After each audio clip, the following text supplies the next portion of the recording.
Hey, everybody, it's Natalie Nelson Parker here, and welcome to Lit Live on Thursday at 7 o'clock Central, 8 o'clock Eastern Standard Time. And this is our continuation of our resistant and resilient conversations. Now, there are some amazing people that we want to bring in the room who are going to share with us today, and you're going to hear each from them about who they are and why they are amazing individuals to join us for this particular conversation that we're going to have. Let's first start with bringing in Reverend Kevin Kosh, chaplain from Jackson State University in Mississippi, a member of the National Network of Young Adults, one of our amazing mentors. And I wanted to bring you in first, Rev Kev, because you are just an amazing activist poet, but you also understand how, as an advocate and as an African-American male, some of the triggers that happen when we start having resistant and resilient conversations around things like systemic racism, as well as over policing, police brutality, injustice. And so I wanted you to just come in and say a prayer first, because we understand that all of us are impacted in some way with injustice, wherever you are on the socioeconomic scale, whatever you are racially, culturally. And so these conversations might trigger some things in you, but we want you to participate. So go ahead, like, share, tag a friend, let them know Lit Live is on, and we're having a meaningful conversation tonight. Can you just go ahead and pray before we bring everybody in as we begin to have this conversation? Yeah, let's come together for a moment of prayer. Dear God, in this very moment, we acknowledge all the things that we bring to the table. We bring our grief, we bring our frustration, we bring our pain, we bring our anger, and sometimes we don't know what to do with all the things that society causes to trigger us. What can we do? What do you require of us? The Lord, you require us to do justice, love mercy, and walk humbly with you. Dear God, we invite you into this space as we seek justice for lives lost and injustices enacted. Give us clarity, vision, and direction. Give us the strength as we can continue to encourage for this dialogue. Let this dialogue be a source of empowerment so that our faith that is within us grows, so that we can challenge minds and transform lives. May the lives that are lost not be forsaken. May they not be in vain. May we know that we matter. Black lives matter. Your story matters. And may this conversation give life to those who forgot that they matter in a society that tells them elsewise. We thank you for the many blessings that you've given us. We thank you for this dynamic panel. And we pray that this continues to give life so that we can continue to transform the world. In Jesus' name we pray. Amen and Ashe. Amen. Snatch with that. Amen. Amen. Thank you so much, Rev Kev, all the way from Jackson State University. We appreciate you. Now, guys, if you haven't already, go ahead, like, share, tag a friend, let them know Lit Live is going down right now. Shout out to all the people who are with us now. Go ahead and give us some love in the comments. Let us know who's watching and where you're watching from. Because listen, we love you and we're so glad that you're a part of this conversation. But even more, we want to know what's on your mind. So go ahead, shout out Miss Love. Listen, we love you. So make sure that you are go ahead and participate so that we can shout you out. If you have questions, comments, we want to hear that so that you can join this discussion. So we've already met. Let's go ahead and go with Neil. Let's start. Right. You can introduce yourself, tell us about who you are, and then you, Neil, can go ahead and pass it to someone else. Yeah, so it's good to be back with you, Natalie. It's good to be back with you, Kevin, and with all of you who have joined here with Lit Live. My name is Neil Christie, and I'm Assistant General Secretary at the General Board of Church and Society. I'm in Washington, D.C., and we're here. We're thinking of you. We're praying for you, and we're working alongside you. So it is good to be here. And I'll pass it over to my colleague, Laura. Hey everyone, so good to be with you all. My name is Laura Kigueva James. I am here in Washington, D.C., and I work with Neil as the organizing program coordinator at the General Board of Church and Society. I'm very much looking forward to this conversation and our time together. So I'm going to pass it to Robert. Yeah. Hey, folks. It's good to see everybody. My name's Robbie Luckett. I'm a civil rights historian by training on the faculty at Jackson State, where I'm an associate professor and get to hang out with Reverend Kosh. It's always good to spend a little bit of extra time with him. I'm also director of the Margaret Walker Center, which is a special collections archive and museum dedicated to the African American experience, and the COFO Civil Rights Education Center, which is a civil rights museum on our campus that in 1964 was the headquarters for Freedom Summer. Among other things, I serve on the Board of Trustees of Jackson Public Schools. I have a particular interest in public education and access to the highest quality education possible for all children, and a number of other things, but that's probably enough about me. So I know you guys already met Reverend Kosh. I don't see anybody else to throw it to. Go ahead, Kosh. Give us a sense. All right, I'm Reverend Kevin Kosh Jr., Reverend Kosh, Rev Kev. I'm the Jackson State Wesley Foundation Director, and I'm also the campus pastor at the I love what I do. I love where I am. I love my HBCU, and I love engaging in conversations like this because they matter. That's right. Awesome. And I'm so excited to have all of you here and everybody who's in the comment section. Shout out to Ruth tuning in from St. Louis. We're glad to have you. And wherever you're tuning in from, let us know so that you can join the conversation with us. So the conversation that we're having, particularly around our target audience, which is African American and ethnic young adults from across the country, have really been triggered by the recent events of Ahmaud Arbery, Breonna Taylor, and there's a host more of incidences that are happening whose names are known and unknown alike. And so the conversation that I wanted to invite all of us to get into is to talk about ways that we could not only advocate for our community, also to get some practical tools to deal with it. So the first question I want to throw out, and anyone who's willing to jump in, with what is happening amidst COVID and these recent incidents, how are you dealing with it in your work? What are some things you are noticing and that are bubbling up for you? Let's go with the easiest question, right? One that comes right off the tip of our tongue. Yeah. Wow. Let's hear from Laura. And Laura, I'm going to invite you to answer this one because you are in grassroots organizing. So Laura, go ahead and start us off. Yeah, I mean, there is a reality of heaviness that is not only on my shoulders, but like deep within my heart, to not just know the reality of the death of Breonna Taylor and Ahmaud, but also the reality of disparities that we're seeing, right? With the COVID-19, those who are directly impacted are ourselves, are Black people. They are some of the highest numbers nationwide. And so to know that there is just this sense of heaviness of everything that is going on. And I think specifically in my work, grassroots organizing, where I'm talking with people every day, I would say that there is definitely this spirit of just pastoral care, of how to be gentle with everyone because of the spirit of heaviness, because of the reality of the inequities that have literally been revealed. No longer can we deny the fact that we live in a nation where racism and white supremacy is so prevalent within every system. So I'll stop there. Yeah.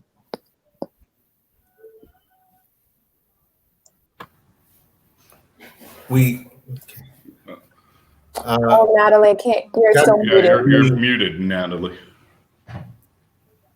Neil, can you go ahead and jump in? Yeah, for me, I think my family's from India, and my family is a family of immigrants. And so the communities I grew up in are white, Black, and brown neighborhoods. And where I live in Washington, D.C., the reality is I can be in front of my street and I don't know when the police are here, whether they're here to protect me, protect my family, or they're looking for something, right? And they're targeting people. And that's been my experience in and out in rural communities where I pastor churches. That's the case in Washington. Not that much has changed over the years. I think the communities I talk to are the Asian American communities in particular are the reporting over and over an increase, and some would say they're hate crimes. They may not be classified as hate crimes, but they are documented as harassment, discrimination. There are more and more reported physical attacks that are coming out, and it's not just in the West Coast; it's happening all around the country. I hear what's happening by police targeting sisters and brothers in Nigeria, in Kenya, in the Philippines, where they're using the police as an opportunity to further militarize their society, and for once that happens, to enact policies that are absolutely contrary to the needs of the most vulnerable. And so what I'm hearing globally is just this, it's an opportunistic disease in that it's taking advantage of people who are already vulnerable, and it's making more vulnerable those who are poor, those who are Black, and those who are brown. That's what I'm hearing. In a few minutes, I'd like to share a little bit more in terms of how I've seen through the research the police treating white communities and Black communities and the disparity there, especially in this time of COVID. Yeah. And I love, Robbie, if you can answer the same question within your context as a historian on a historically Black college and university and your perspective. Yeah, absolutely. I'm glad that you raised that point in particular, because what I try to emphasize in my work throughout all of the various modern day tragedies and trauma that is happening, particularly in marginalized communities and in Black and brown communities, is that what we're seeing and what we see in COVID-19 and the inept governmental response, not just inept, but the intentionally dangerous governmental response to marginalized communities, and also in the story of Ahmaud Arbery and others, right? That what we're seeing is a repeated systemic history of institutionalized violence that dates back to the founding of America. And Reverend Kosh was on a program we had last week for the 50th commemoration of police shootings that happened on our campus in 1970. The city police highway patrol marched on our campus in the middle of the night, fired over 400 rounds of ammunition into the women's dorm on campus, and miraculously only murdered 2 people. There was never any justice for those 2 men who were killed, Philip Gibbs and James Green. And the thing that we've been emphasizing with the 50th commemoration that we held last week is that it is part of a continuum of that history. And as a historian, I fully believe that the power in our history is in understanding how the past continues to impact the present. And what we're facing right now is not a new moment in time. This is not some kind of thing that has appeared out of nowhere. The COVID-19 and the disparate impact on marginalized communities, the death of Ahmaud Arbery. I mean, we can go on and on. This is not a new thing in American history. This is part and parcel of white supremacy. And I guess the only other thing that I would say in this context, just kind of leading it off, is that as a white man in America, I believe that it's incumbent upon me not just to be an ally, but to be an advocate for dismantling white supremacy and to do everything that I can to play that role in a context that attempts to dismantle everything that empowers me by just waking up every morning, right? A white man in America with an advanced degree who teaches at a college and university, right? Can't get more privileged than that. And so I think it's incumbent upon all of us who look like me, right, to stand up and do more. I love that. I love that. And I love that you said it's not enough just to be an ally, but you also have to be an advocate and create that space.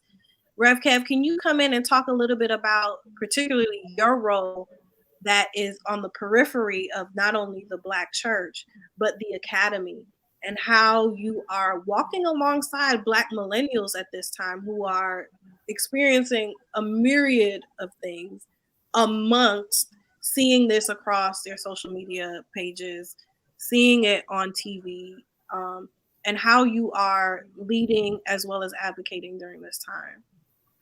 Well, I think that one of the things that is going on is a lot of people are just overwhelmed with everything. Whether it's I was already trying to find a way to make it work and I kind of figured it out, and then everything is drastically shifted. So like there's this overwhelming feeling like I'm moving, but I feel like I'm on a hamster wheel. Then there's this feeling of feeling defeated. Like, so as I'm trying to figure everything out, I'm participating in a system that I already know is not necessarily for me. It doesn't necessarily represent me. And as I look at the history, I'm looking at my ancestors and my elders, and I'm questioning, why are we even participating in this? And when it continues to fail us, and then when all else takes place, I'm feeling depressed with all of this. And so how do you walk alongside that? I think the thing that's important is that we have to have a faith that grows with us as we continue to matriculate through life. A lot of times we have our Sunday school theologies, and they are very much needed. But as we encounter different aspects of life and different hardships, then the world becomes a grimmer place, or it becomes a more complex place. And we have to have a faith that evolves with us, that can also like nurture us as we're trying to grow through this. And unfortunately, a lot of times we feel like once we get to a certain place in our education or our career, then the faith must stop, or we have to kind of choose a road. And so my job is to kind of help inform and bridge those gaps. So as a faith person, we still need to be informed. Fannie Lou Hamer, she said, you can pray all you want, but until you get off your knees and do something, God not just gonna sit it in your lap. And she was from Mississippi, so that's why I said it like that. But yeah, so as we pray and as we kind of like seek strength for being in community, we also need to be informed on the issues and the policies that inform those issues, so our thoughts and prayers can turn into action and policy. But we can't do it by ourselves. So as a faith person, I'm talking to churches, I'm talking to community leaders, I'm talking to educators, so that students can get a holistic view of what it means to actually be engaged and involved, so that you can find your niche. You still have something to do. You still have a voice. You still have a particular place. And yes, it's overwhelming, but once you find your niche, that's what you stick to. Yeah, I love that. I love that. And faith that evolves with us as we evolve. I think that's so important. And that brings us to Neil, where I want you to come in, particularly as we talk about this issue of systemic racism and policing that is even heightened now because of COVID-19.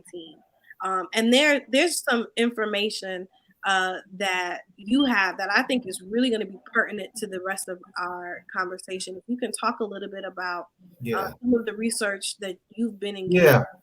So let's, and in some ways I'm piggybacking on Robbie. Robbie's a scholar. My ministry here is in Washington is doing advocacy and is doing education. It's important to remember where we come from. And it's interesting who tells the story about what we've survived.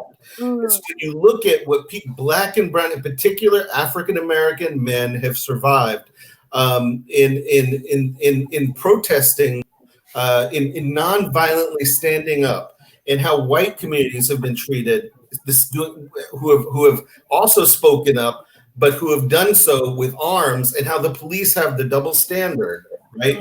Which we know is there. We tend to think of this as an isolated incident. So I just want to remind us of some of what's happening, that sort of culminated in what happened in Michigan, where you have the white armed protesters storming the Capitol and being tested who are not being arrested by the white police, but who are being tested, temperatures taken. Whereas in the same neighborhood, same community, if you are a Black man or if you're a Black woman and you are congregating, you are liable to be arrested, you are liable to be fined, you're liable to be jailed.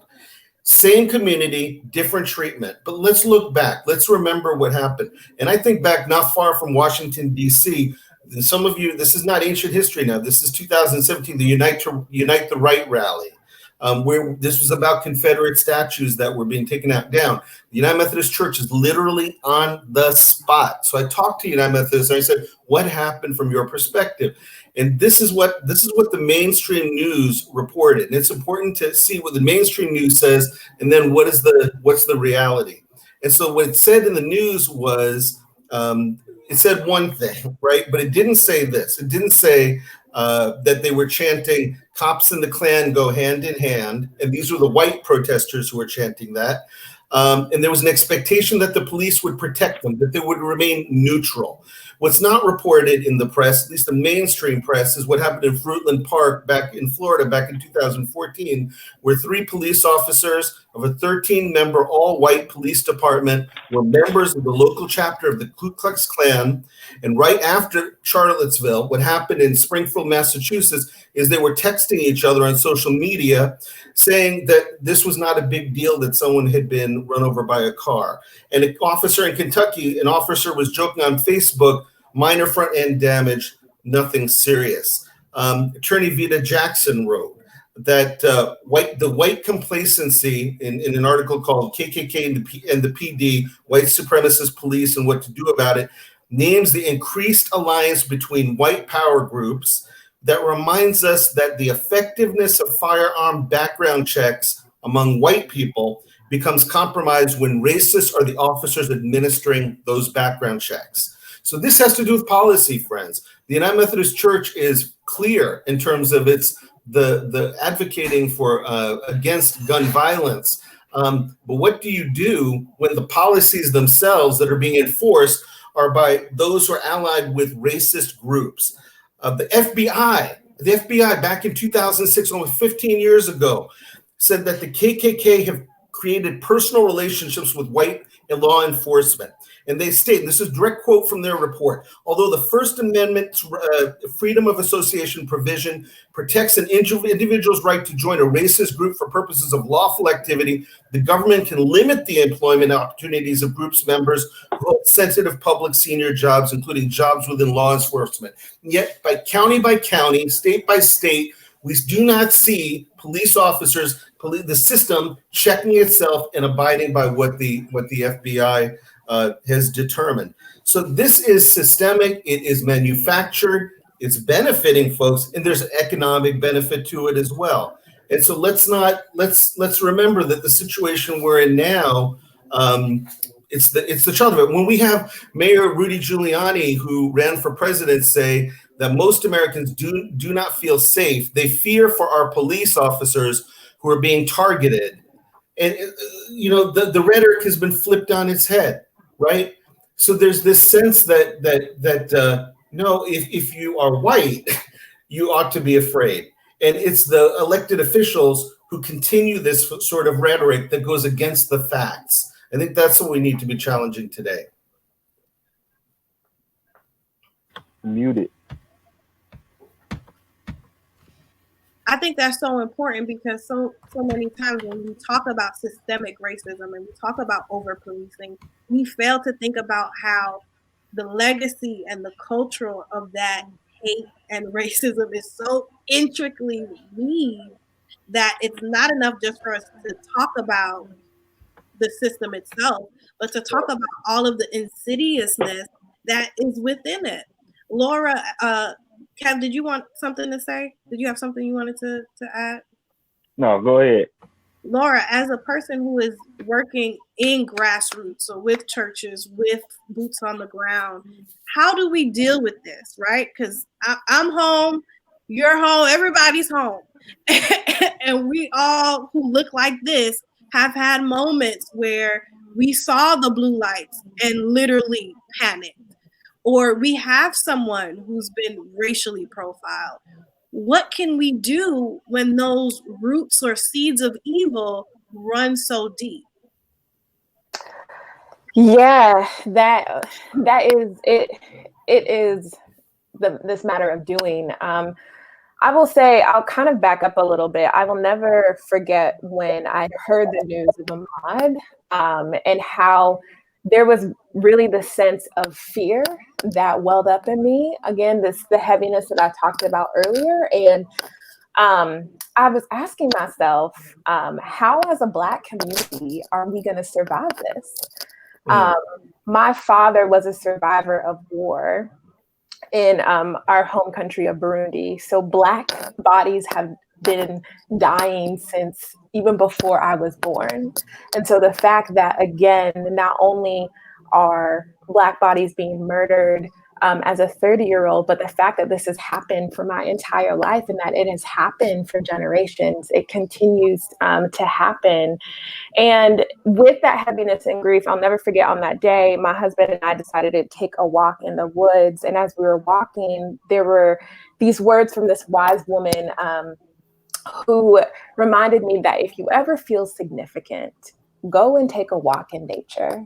Look at the brown bark on the trees, look at the life-giving soil, and remember that your melanated skin is deeply connected to creation. It is brown, it is deep with soil, and remember that you are significant.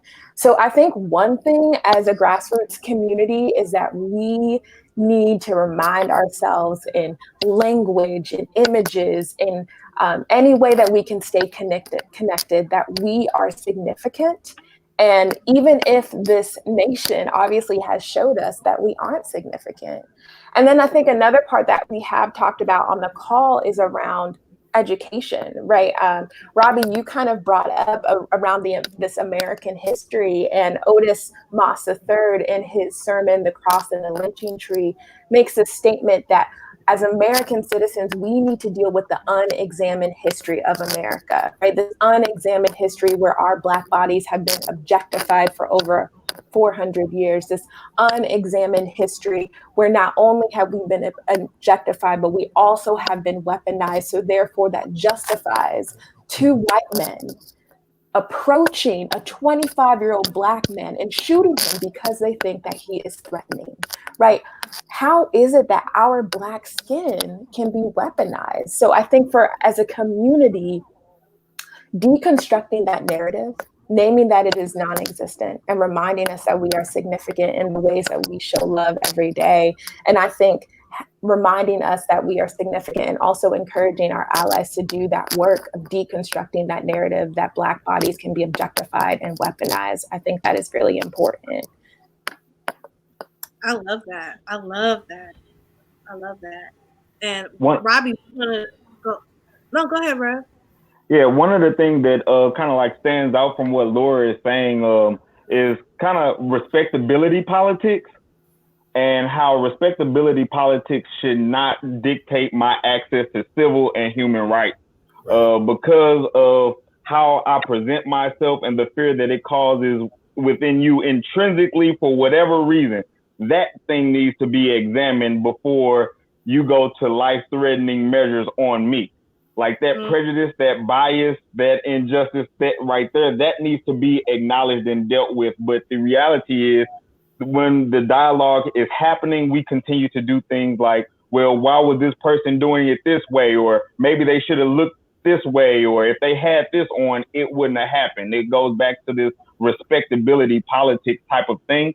And one of the things that I continuously see as I look through the history as it relates to right now is people were being shot or lynched when they had on their dress clothes and they were best behaved, and they continue to be shot down whether they're jogging or in a white beater. And so we can't just continue to act like if I just got my degree and if I just got my good job and I'm where I'm supposed to be on time, that the law will apply to me just like it does everybody else. And we kind of have to deal with that tension, because sometimes we kind of mask it by just saying, well, they looked this way, or they had gold teeth, or they did this, or they had a record when they were 12, and we changed the dialogue around. And so we kind of have to kind of deal with that tension. And there's an African proverb that says, until the lion tells his own story, the hunter will always be glorified. Yes. And we have to start telling these stories regardless of the narrative that are put out there,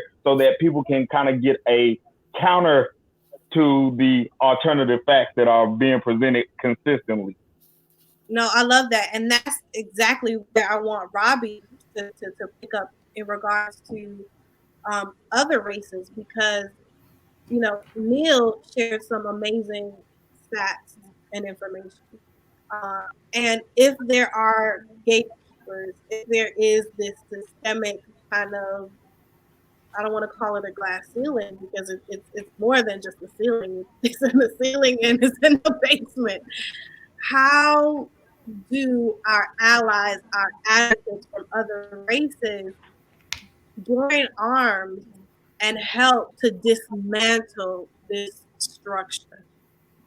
Well, to that question, I would say I fundamentally believe that the single greatest civil rights issue of our day is equitable access to the highest quality education possible for all children. And I believe change in our society begins with that. And if we, as allies and advocates, as a white man, if I can advocate for all of the children in Jackson to have access to the same educational opportunities as all of the children, particularly white children in the suburbs, then the children here in this city who are disproportionately poor and 97% African American, right, in our school district, will have some access to a better future. I believe that. I think it begins with education. And the reality is that knowledge is not race-based. Knowledge is something that anybody, any human being has the capacity to acquire. Opportunity and access to knowledge has been race-based in this country, right? And the controlling of that, I think, is something that as a white man, I must demand is equitable for all people, right? And also, as a historian, I would go back to a couple of things Neil and Laura were saying. I was struck by what you were talking about, Neil, when you mentioned the police. I run the Margaret Walker Center. Margaret was the great writer, poet, novelist. For My People is probably her most famous poetry, her novel Jubilee. She taught at Jackson State for 30 years. And when the police shootings happened at Jackson State, I pulled this up on our campus. 2 days later, she was writing in her personal journal, which we have in our collections. And she wrote that was, quote, 5 days of terror.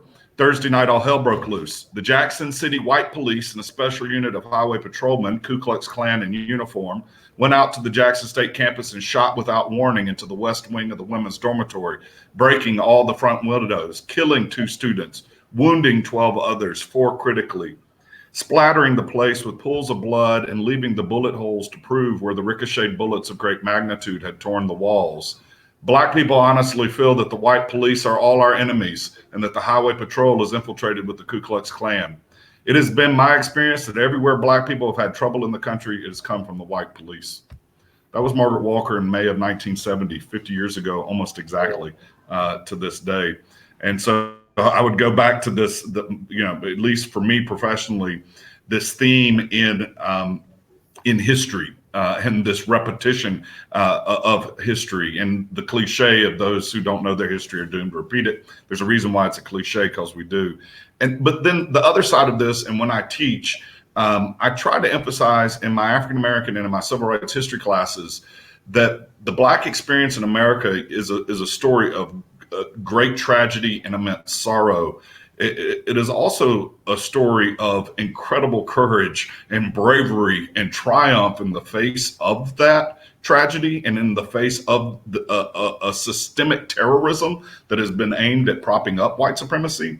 And there are plenty of people who we can look to as true heroes who can teach us courage. I don't think fearlessness is the word, because I think even Fannie Lou Hamer was afraid in her life. There were moments when she was desperately afraid, but she may be the most courageous human being who's ever lived in the state of Mississippi, right? Mm-hmm. And so there are examples and people also in history that we can turn to and say, there's a model out here for responding and for standing up to this. And I do still feel like it's incumbent, of course, upon white Americans and white men in particular to reject the hegemony that's empowered by our gender and our race and our sexuality, right? Yeah. For those of us who are heterosexual. Right. Yeah. So how do we do that? Give us one tip because I've been in conversation with some amazing allies and advocates who sometimes just feel like, how do I even know if I'm privileged, or when do I know when to chime in?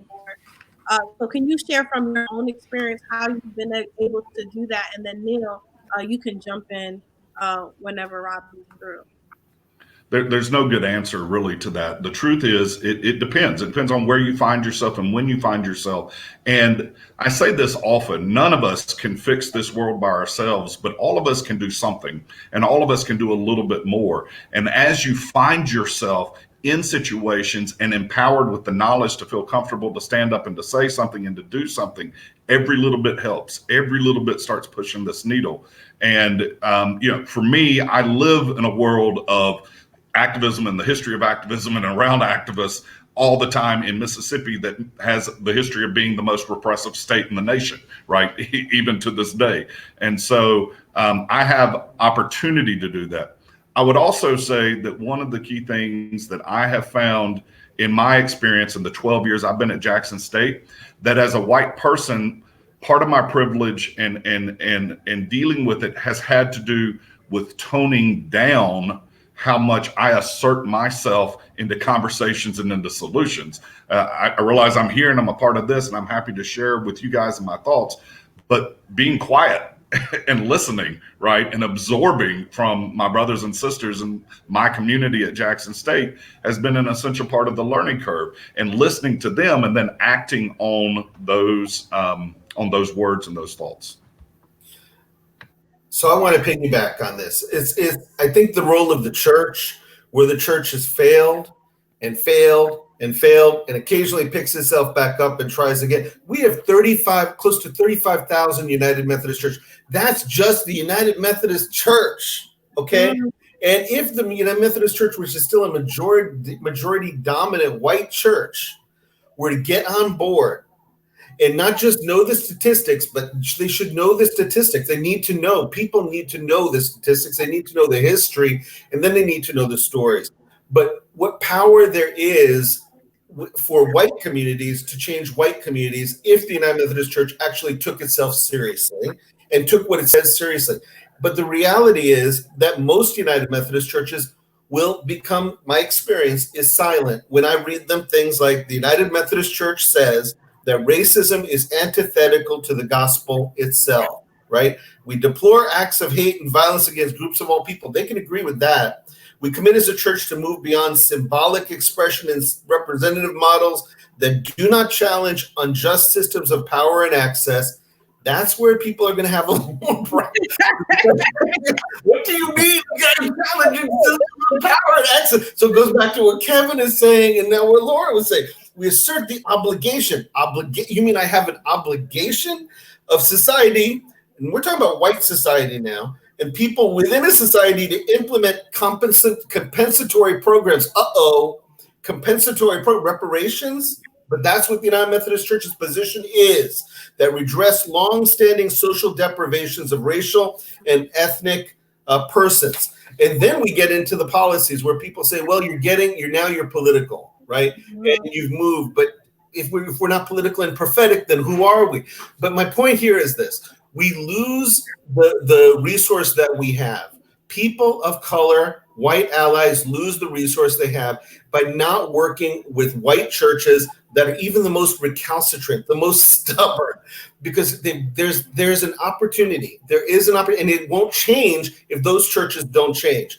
I have to imagine every murder that's taken place of a black or brown woman or man, there are churchgoers who have witnessed it. That is the sin. That is the evil of the church. We've got to be able to talk to every local church. And I think that's the challenge that we've got. Yeah, go ahead, Laura, jump in. Well, I was just going to say, it's not just about having the conversation. And I would say it's a part about education. But when we think about change, real change, we also have to be empowered to do so. And I'm going to be talking about the end, what I mean by power, but because the reality is that, yes, that we've talked about police brutality and the history of police that illustrate a power over through force and violence. And then there is power under, where we have manipulation, and the power with that is about solidarity. And this is the understanding of power that we work with at Church and Society and organizing as we equip the church to bring about change. So that's what I mean when we're talking about power, these different images of power. And so for us, we really have to think about how, as the church, do we really overcome the power of these systems? Yeah. Power of these systems that have existed forever. Like, what does that tangibly look like? And we can be educated, and we can talk about it, but we also have to take other steps. And that looks like building solidarity. That looks like not just going to vote, but also knowing who to vote for, right? And that is planting gardens in communities that are experiencing food insecurity. And all of that happens when, as Robbie, that you said, like when you really start to listen. And I think for me, I attend a Black church, Emory Fellowship, shout out to Pastor Daniels and Pastor Janice. And I want to know, what does it look like? Because in the United Methodist Church, we have our own history of racial division beyond 1968. What does it look like for white churches and Black churches to really listen to each other? What does it look like for white churches to really listen to what is happening in the community of Black churches? Because I'll tell you something, right? Black United Methodist churches have been doing the work since day one. With a lot less community. And I know that there are some issues that aren't for this conversation, but what I'm saying is that, Black churches, United Methodist churches have been on the forefront. When will white United Methodist churches come alongside, take the time to listen, and build power together? Yes. Right. And I love that, and understanding that is also vital ministry for the white church. That is also transformational for the white church, not in this kind of transactional, we have all of this and we're going to help you, but in a relational, transformational way. And Rob, I think you said so beautifully about the power of listening. Now, go ahead, Rev Kev. I know you're itching to get into the conversation. Laura just dropped so many gems. There's this great book by Dr. Major Jones, Christian Ethics for Black Theology. Dr. Major Jones, he was one of the president deans at Gammon Theological Seminary. But that book is important because it kind of breaks down the parallels between culture and then actual like religiosity.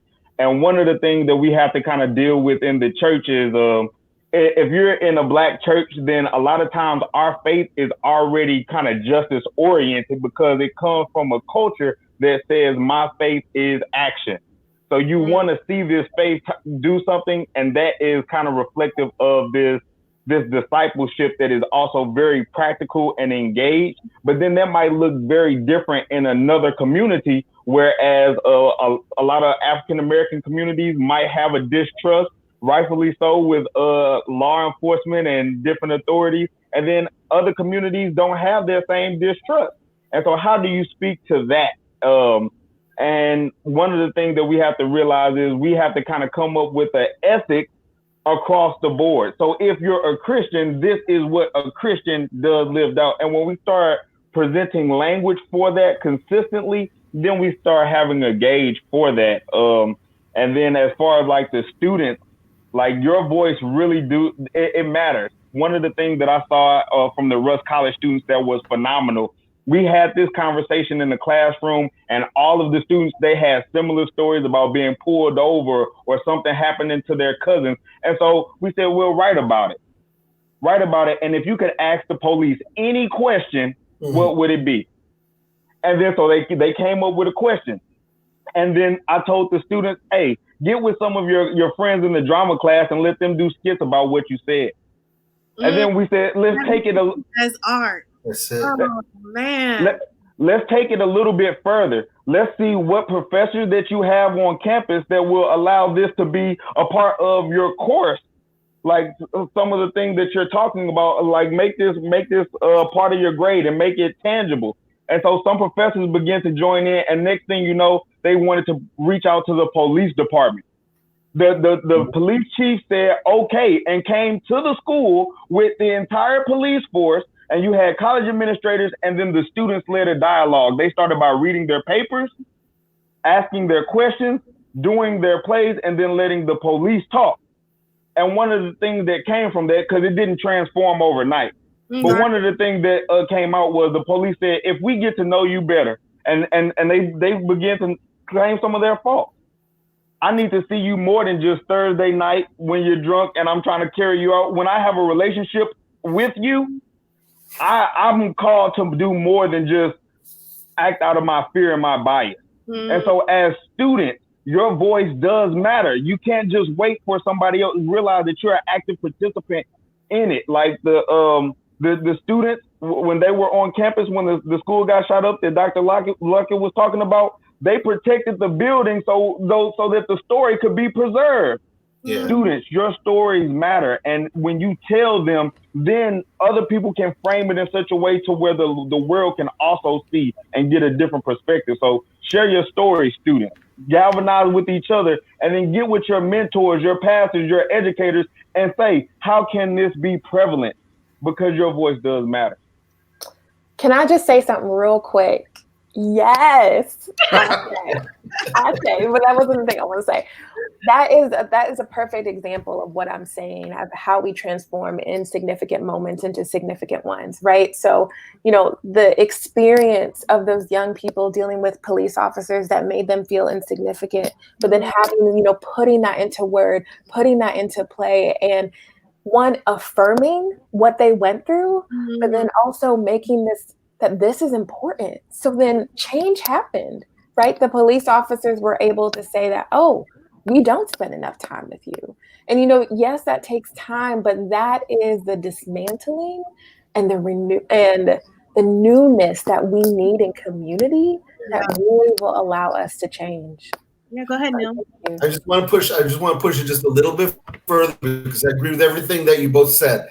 So, but if it is the case, and we know it is the case, again, who enforces the rules? Who writes the guidelines? Who imposes the penalties? So if we take the art and we put the art into the political sphere, what does it mean for those students to be there testifying so that the legislation is written that's equitable, right? That's going to protect them, the most vulnerable, the most targeted, and that the police officers are there to support the voice of those young people as they are the one amplified and they are brought to the center of stage in writing the legislation. That's the first thing I'd share. Second piece I'd say is what does it mean for, what would it look like for police officers to walk with Black and brown young people? I mean, I'd love to see an opportunity where there's a sense of a willingness, a vulnerability to be accountable to those that you are policing in a community. And so whether or not you live in the community, you're accountable to be in relationship side by side, even for a portion of the time that you're spending in the community. Yeah, awesome. Now, I would jump in here too to say part of this is not just incumbent upon the students, but incumbent upon the police and what we demand of the police, especially in terms of how we train the police and making sure that police officers have background in racial justice. And there are groups and organizations doing this. I think about my good friend Susan Glisson, who is the founding director of the William Winter Institute for Racial Reconciliation. She's got another group now called Sustainable Equity.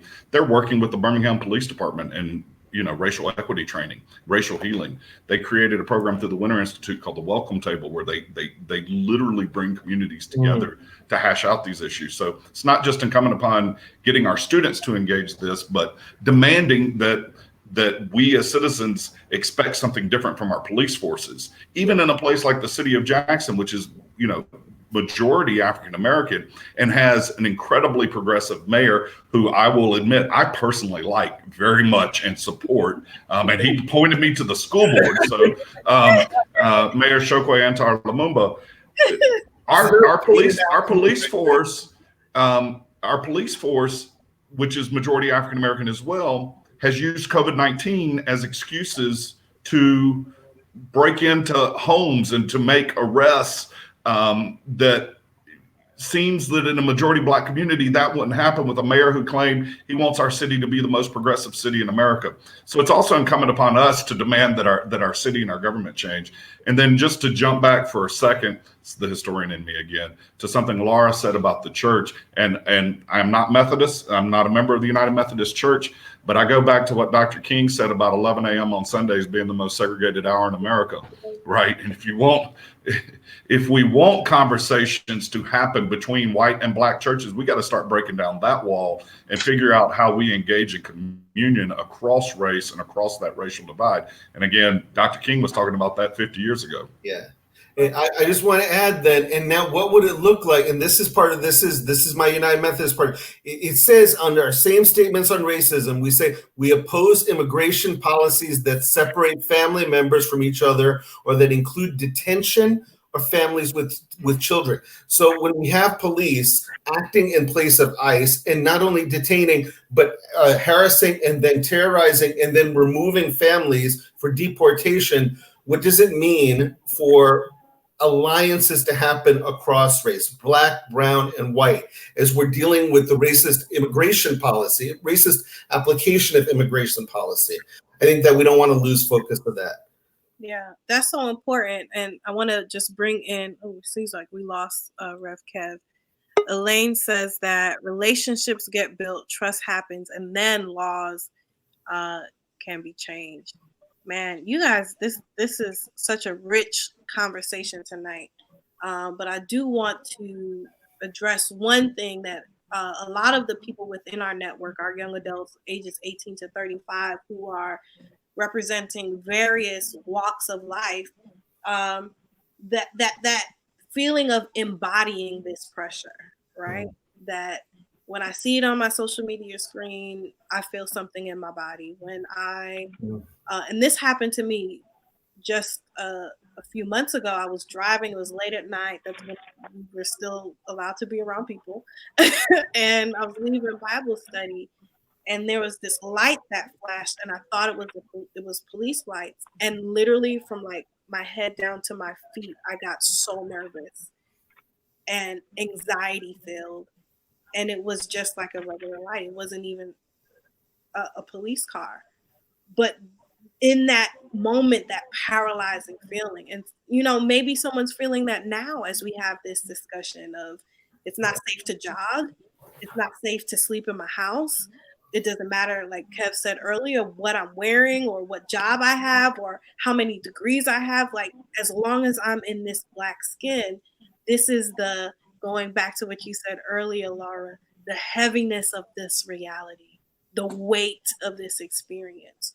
So, Neil, can you talk a little bit about practically for those adults who are having these emotions or having these triggers, what can we do to manage that anxiety while still advocating in this context? Yeah, and Natalie, so appreciate, because it sounded like when you saw the light, that was a trigger for you, and something happened. I saw it in your eyes, and even in your hands. Something happened in your body. Yeah. So frequently we become disembodied. Fear gets us outside of our body, or it cringes our body. The impact, though, is of that trauma is usually it's either to close down, right? So we either are going to flee, we're going to run, or we're going to freeze, or we're going to fight. And we're humans, and there are parts of our brain, we don't have time to go through this, but parts of our brain that correspond to every part of that trigger response, or fight, flee, or freeze response. I would just invite us to even practice this rather than talk about it. I'm just going to invite everyone who's with us just to take a moment, and we just want to ground ourselves. We just want to ground ourselves wherever you are, whatever you feel, whatever you're thinking of the conversation so far. It's just to notice where your feet are. Just notice where your arms are. Don't force anything. I'm not asking you to do anything that you don't want to do. I just simply invite you to notice. Just notice what's happening to your body right now. Just notice. No judgment. It's not about judgment. It's not about change. It's about noticing it. Notice what's happening inside. Just notice what's happening inside, and notice where there may be a sensation that's maybe uncomfortable for you. maybe neutral for you, maybe pleasurable. Wherever it's pleasurable or peaceful, I just want you to notice where that is in your body. Just bring your attention to it. Just bring your attention to it. And just as you're doing this, notice your breath. No judgment, nothing to change, just notice it. And if you're willing, just take a deep breath with me in and out.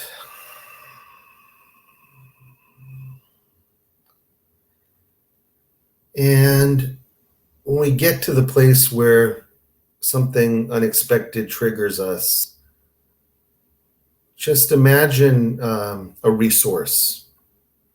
Could be a person, could be a place, could be a song.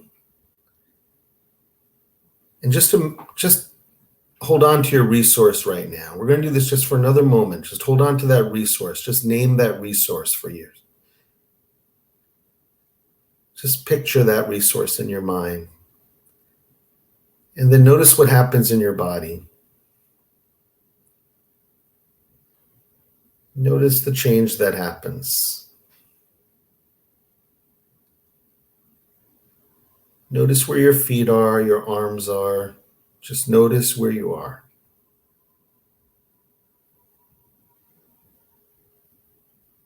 Be present to each other right now.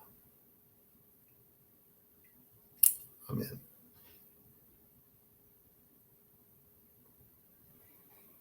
Wow. Thank you so much, Neil, for that exercise, that resource, that practical tool, wherever you are and however you feel and whatever moments that you come into. Laura, I want to just go ahead and have you close us out with some last words, prayer. Okay. Are we going to use that image, or we'll do that later? Yeah, definitely. Okay. And I want to say thank you to Robbie, Neil, Kevin, Laura, everyone who's on the line tonight. Can everybody unmute and just clap for yourself? That was fun. I'll clap for my colleagues. Clap for you. I clap for you. I clap for you. I am so appreciative of each and every one of you and the expertise and the wisdom that you bring to this conversation. There are young adults who are part of this network, whether they're through their local church or through their campus ministry, or maybe you just scrolled across our page and you took the time to be with us today. We appreciate you. And we want to let you know that there's different ways that you can stay connected with us. Of course, go ahead and like our Facebook page. Hi, beautiful. You could go ahead and share this particular stream, like, share, tag. And then if you're saying, you know what, I really love the work that you're doing, how you're resourcing young adults, how you are taking relevant conversations and developing leaders and resourcing leaders, then I want you to go ahead and scroll down and look at that link down at the bottom, and you can donate. And your donation goes directly to SBC 21 National Network of Young Adults and providing scholarships, as well as resourcing conversations like this. And our other programming. So you can go ahead to National Network, to sbc21.org, umcdiscipleship.com/donate, and you can give specifically to the National Network of Young Adults. Emmanuel says, thank you for these great conversations. Well, we love you, Emmanuel, local pastor out in Texas, transformational leader. All right, Laura, I'm going to pull up this image and then. Yes. And I want to say, Natalie, you are that resource for so many Black young people in our church. I can't imagine, if I had someone like you when I was a younger adult, my life would be completely different. The space that you create at Lit with young adult leaders, you are the resource. And I'm just so grateful for the way that you have organized our church. To really be that resource for so many young people. So thank you for what you do, how you empower, how you are truly changing our world. So thank you. Thank you, Laura. But I couldn't do it without people like Neil and Kevin to keep me keep me grounded and keep me. You're cool. And Robbie, I need you. forget about it. You're drawn in. Now I'm gonna have to, figure out how we're gonna get you connected, brother. I'm always happy. I'm all about building networks and building our, our base of support for equity and demanding basic human dignity for all people. Awesome. And your beautiful kids who have obviously finished the pizza and they're like, come on, Dad. Well, we appreciate you, Melinda said. Great discussion on tonight. Thank you, Dr. Melinda. She's one of our Lit Live graduates. She just got her doctorate. We're so proud of her and all of the amazing leaders out there who have graduated high school, college, and advanced degrees. With that, thank you again. We're going to end with Laura. Yes. So as an organizer for the United Methodist Church, we often talk about change. And we know that in order for change to happen, we need to have the power within us. So earlier I was talking about there's different images of power. And like you see with this image, there could be power over through violence, through force. There's power under, which is manipulation. There's power with, that is in solidarity. But there's one aspect of power that we as a church know well, and it's power within. This is Leisha Evans, who is protesting after the murder of Alton Sterling. And this is such a powerful image to recognize that each of us as people of faith have a power within us known as the Holy Spirit that allows us to stand in our dignity in the face of adversity. So as Neil invited us to center, to remember that resource, let us never forget of the resource that we have in God and Jesus Christ. The resource that allows us to stand in the face of injustice, to stand against injustice so that a new world can be. I thank each and every single one of you for joining us in this conversation. Thank you, Natalie, for hosting these amazing conversations. I'm looking forward to the next. But at this time, let us close in prayer. Loving and gracious God, we give you thanks for this time and space where we are able to name the injustice and at the same time be reminded of all that of who you are in us, of how you as our creator create us as significant human beings.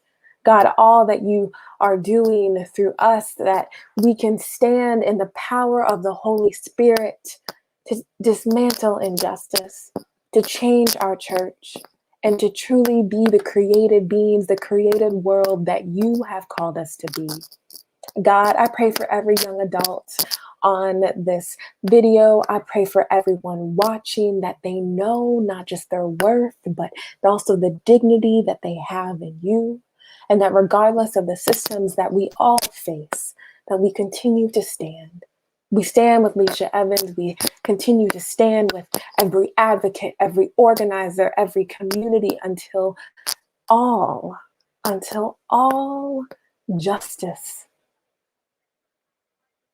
comes into being, until your creation, your created world comes into being, and that it will be good. God, we love you, we thank you, and we pray all these things in the love and grace that is your Son, Jesus. Amen, amen, and amen. Thank you so much. You have power within, the power of the Holy Spirit, the same Spirit that rose Christ from the dead. It's the same Spirit that is within you. So be encouraged tonight, no matter who you are, no matter where you are in life's journey. I want you to stay lit, leading in transformation. We'll be back here next week on Thursday, 7 o'clock Central, 8 o'clock Eastern. We have created a resource guide for you. If you want to get all of these amazing resources on how that you can remain informed as well as educated and become an advocate, just go ahead and drop resilient and resistant.